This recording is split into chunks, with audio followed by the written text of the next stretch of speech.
Praise the lord. ప్రభు అయిన యేసుక్రీస్తు నామములో మీ అందరికీ హృదయపూర్వకమైన వందనాలు తెలియజేస్తున్నాం. అందరికీ వందనాలు. దేవుని వాక్యము ఈ పూట మనం ధ్యానించుకుందాం.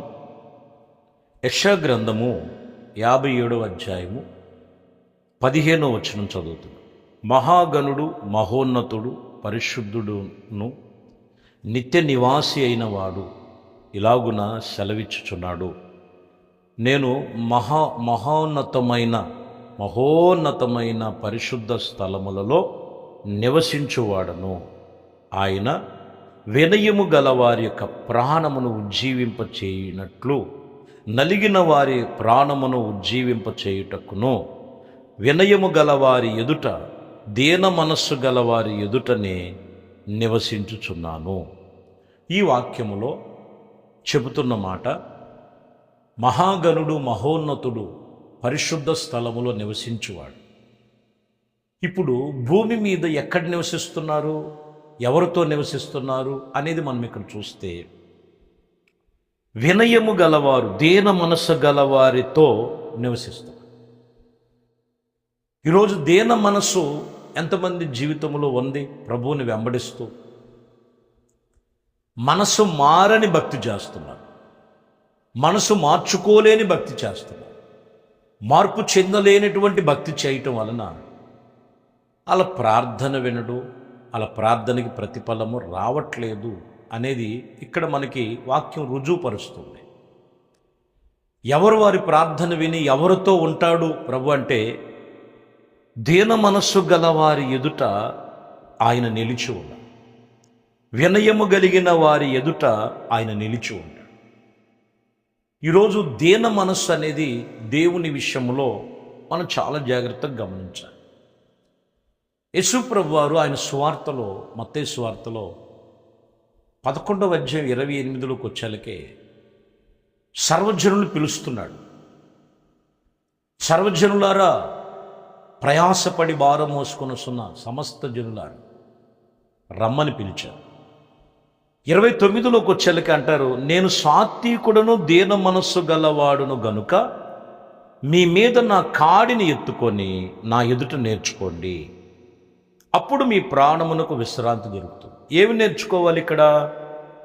యేసు ప్రభు వారి దగ్గరికి వచ్చిన ప్రతి ఒక్కరు ఆయన సాత్వికుడు, ఆయన దీన మనస్సు గలవాడు అనే మీ కాడిని ఎత్తుకోవాలి. ప్రభు కాడిని మనం మోయాలి. చాలామందికి ఇంకా గర్వము పోదు, అహంకారం పోదు.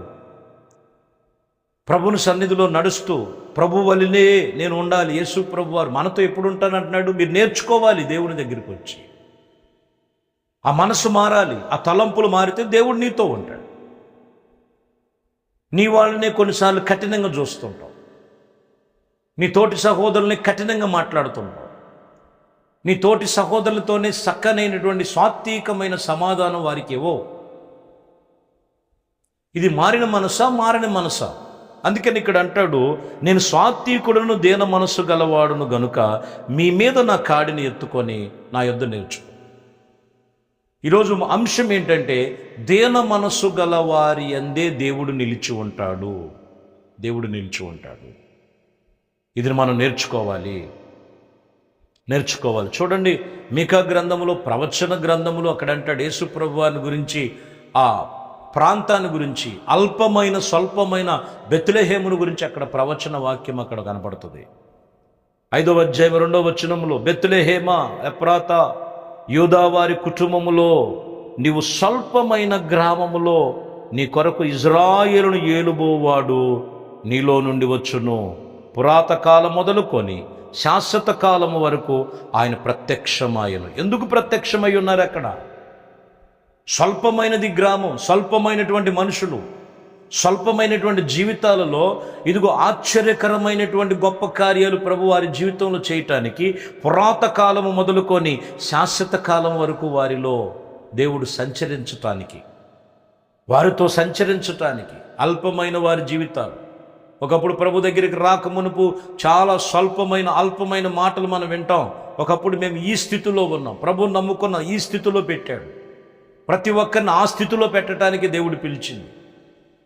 ఘనహీనులుగా ఉన్న వారిని ఘనపరచటానికి. అక్కడ చూడండి, ఆ అల్పమైన గ్రామానికి ఒక గొప్పతనం వచ్చేసింది. ఈరోజు మనం చూస్తే ఒక గొప్ప ప్రదేశముగా ప్రపంచ దేశాలంతా కూడా చూస్తున్నాయి. కారణం ఏంటంటే, ఒకప్పుడు స్వల్పమైన గ్రామం, స్వల్పమైన వ్యక్తిని కూడా ప్రభు పిలుస్తున్నారు. ఎప్పుడైతే యేసు ప్రభు వారికి నీ హృదయంలో చోటిస్తావో, ప్రభు నిన్ను గొప్ప ఆశ్చర్యమైన కార్యాలు ఆయన చేయటమే కాదు, ఆయన నీతో నివసిస్తాడు. చూడండి, మనం చూసినట్లయితే 5వ అధ్యాయం 4వ వచనంలో ఒక మాట ఉంటుంది.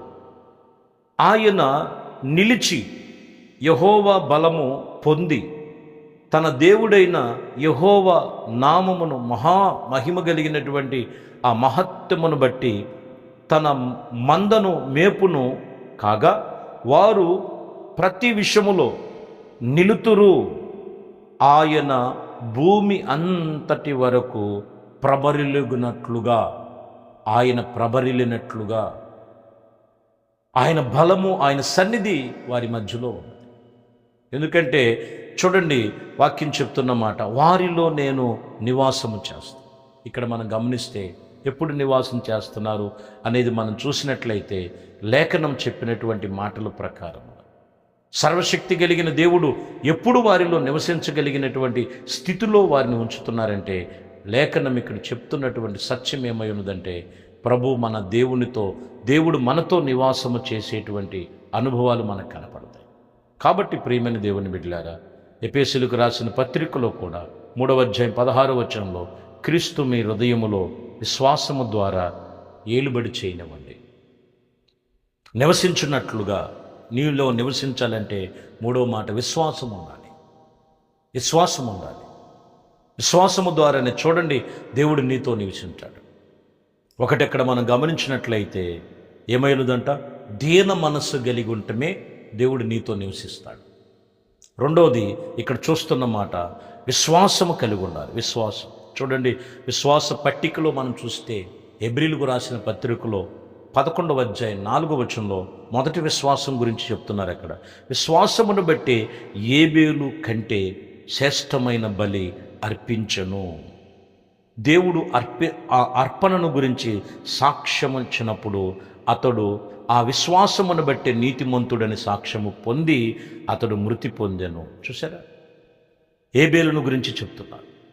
ఏబేలు విశ్వాసమును బట్టే ఏబేలు కయ్యోను కంటే శ్రేష్టమైన బలి దేవుని కోసం. అందుకని గొప్ప సాక్ష్యం పొందారు. చూడండి, ఇంకొక వ్యక్తి కనపడతారు మనకి. విశ్వాసమును బట్టే హానోకు మరణమును చూడకుండా, రుచి చూడకుండా, అర్థమైందండి, కొనిపోబడి ఉన్నాడు. ఇదిగో ఆయన కొనుపోబడక మునిపే దేవునికి ఇష్టుడయ్యుండుట సాక్ష్యము పొందెను గనుక దేవుడు అతన్ని కొనుపోబడినట్లుగా ఆయన తీసుకుని వెళ్ళాడు. ఇక్కడ ఆనోకును కూడా మనం చూస్తే దేవుని వాక్యమును బట్టి, దేవుని సన్నిధిలో విశ్వాసమును బట్టే ఆయన సాక్ష్యము పొందినట్లు రాయబడింది. మరొక విషయంలో ఇంకొక మాట మనం చూసినట్లయితే చూడండి, ఇదిగో ఇక్కడ మనకి విశ్వాసమును బట్టే నోవాకు అది వరకు చూడలేని సంగతుల గురించి దేవుని చేత హెచ్చరింపబడి భయభక్తులతో కలిగిన వాడై తన ఇంటి వారి రక్షణ కొరకు వాడను సిద్ధపరచను. అందువలన అతడు దేవుని యొక్క సన్నిధిలో లోకమందు ఇదిగో నేర స్థాపన ఆయన మీద చేసినప్పటికీ విశ్వాసమును బట్టి, అతని విశ్వాసమును కలిగిన వాటిని బట్టి నీతికి వారసుడని పేరు తెచ్చుకున్నాడు. కాబట్టి ప్రియమైన దేవుని బిడ్డలారా, దేవుడు ఎవరితో సంచరిస్తారు అనే మాట ఈరోజు మనం నేర్చుకున్నాం. నీలో ఎంత విశ్వాసం ఉంది. అందుకనే దైవజనుడు పౌలు అంటారు, ఇదిగో నీ విశ్వాస పరిమాణం ఎంత, లోతెంత, ఎత్తెంత, పొడవెంత, వెడల్పెంత. అదే విశ్వాసం ప్రార్థనకు వచ్చిన కాడించి అదే విశ్వాసంలో ఏ విశ్వాసం పోనా ఆవగింజంత విశ్వాసం ఉన్నదా అని అంటే, కొందరిలో ఆవగింజంత విశ్వాసం కూడా లేదని బైబిల్ చెప్తుంది. కాబట్టి విశ్వాసము ద్వారానే దేవుడు మనకు తోడై, మనకు ఆయన సన్నిధి తోడుగా ఉంటుంది, మనతో నివాసం చేస్తాం నీ విశ్వాసాన్ని బట్టి. అందుకని 6లోకి వచ్చేళ్ళకి ఏమంటారు, విశ్వాసము లేకుండా దేవునికి ఇష్టలై ఉండుట అసాధ్యము, దేవుని యొద్దకు వచ్చువారు ఆయన ఉన్నాడని, తనను వెతుకువారికి ఫలములు దయచేయువాడని నమ్మవలను కదా. ఆయన యొద్దకు వచ్చేవారు నమ్మాలి దేవుడు ఉన్నాడని. అందుకనే యేసుప్రభు వారు యోహాను సువార్తలో ఆయన శిష్యులతో చెప్పిన మాట, ఇదిగో లోకము 14:17 లోకము ఆయన నన్ను చూడదు, ఆయన నన్ను ఎరగదు గనుక ఆయన ఇదిగో పొందనేరదు. ఆయన్ని ఎవరు పొందలేకపోతున్నారు. మీరు ఆయన ఎరిగి ఉందురు, ఆయన మీతో కూడా నివసించునని మీతో ఉన్నానని చెప్పి. ఎవరైతే ఎరగకుండా ఉన్నారో దేవుడు ఆయన్ని ఎరగరు. ఎవరైతే ప్రభుని ఎరుగుదురో నేను వారిని ఎరుగుదును, నేను వారితో నివసిస్తాను. ఈ వాక్యం వింటున్న నీవు ప్రభుని ఎరిగి ఉన్నావు. అసలు యేసుప్రభు వారి గురించి నీకేం తెలుసు? ఒక్కసారి నేను తెలుసుకో. ఆయన నీతో నివసిస్తాడు. ఆయన ఎలా నివసిస్తాడంటే, ముందు ప్రభు దగ్గరికి వచ్చి నీ మనసు ప్రభుకి అప్పగించుకొని, నీ మనసులో ఉన్న హేయమైనవి తొలగించి దేన మనస్సు కలిగి ఉంటే ఆయన నీతో ఉంటాడు. 2, విశ్వాస పరిమాణము చొప్పున అక్కడ మనం ఆది ప్రారంభం నుంచి ఇదిగో ఇప్పటి వరకు కూడా వాక్యం చెప్తున్నమాట, పరిశుద్ధ గ్రంథంలో చెప్పిన విశ్వాసము ద్వారానే దేవుడు చేసే కార్యాలు వారికి సమీపంగా ఉండి ప్రభు చేశాడు. కాబట్టి నీ విశ్వాసము కలిగి, ఎంత విశ్వాసం కలిగి ఉంటావో అంతగా దేవుడు నీతో ఉంటారు. 3, ఇదిగో నువ్వు ఆయన్ని ఎరగాలి, ఆయన్ని వాక్యాన్ని ఎరగాలి, ఆయన సన్నిధిని ఎరగాలి. నువ్వు ఎరిగినట్లయితే ఆయన నీతో ఉంటాడు. ఆయన మన అందరిలో కూడా సంచరిస్తున్న ఆత్మస్వరూపి, సదాకాలము బుద్ధిగాంతం వరకు ఆయన మనకు తోడై ఉన్నారు. కాబట్టి దేవుడు నీకు ఎప్పుడు కూడా నీతో నివసిస్తానికి ఇష్టపడుతున్నారు. నీవు నీ హృదయము దేవునికి ఈ ఉదయం ఇస్తావా?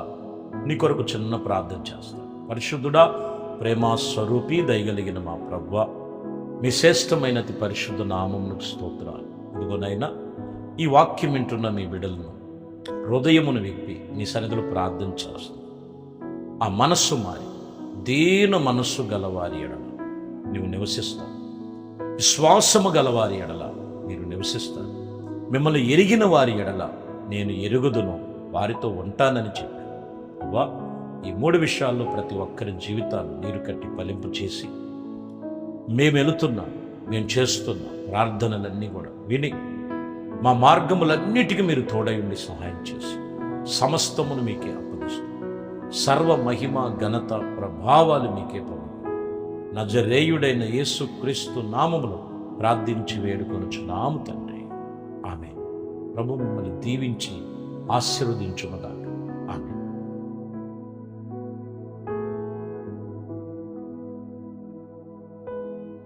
దేవునితో వచ్చిన పరిశుద్ధ గ్రంథం